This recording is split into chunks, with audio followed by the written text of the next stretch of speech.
per fi hem arribat al camp base del Gaston Brun 2, estem a 5.075 metres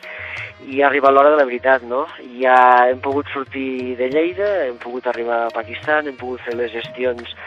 del briefing que fem amb el Ministeri de Turisme d'aquí del país. Hem fet els 7 dies d'aproximació a peu amb jornades de 6, 8 i 9 hores diàries i per fi ara estem al camp base, en aquests moments portem 10 hores nevant i estem a l'expectativa de, en 1 o 2 dies, començar a anar cap al camp 1 a equipar de tendes, fogonet i diversos materials l'emplaçament a 6.000 metres. Els ànims són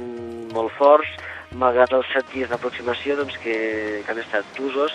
perquè els primers dies hem suportat jornades molt llargues amb unes temperatures molt altes, curiosament, de 35-36 graus de temperatura. I ara una mica hem pujat des de 2.000 metres d'alçada fins als 5.000 que estem al camp base i l'adaptació del medi ha començat a fer els seus estralls, els mals de caps típics de l'adaptació a un medi nou i diferent. Però el que estem fent és intentar anar treballant i produir més bous grans al nostre organisme per adaptar-nos millor amb aquesta alçada. I et dic, demà o passat demà podrem començar a equipar la via cap al camp 1 si la nevada deixa de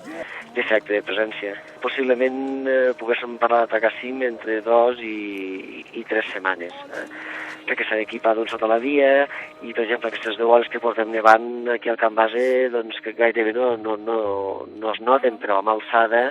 són gruixos considerables de neu. Calculem que entre 2 o 3 setmanes puguem fer realitat un somni d'un equip de persones i d'una ciutat, també. Ali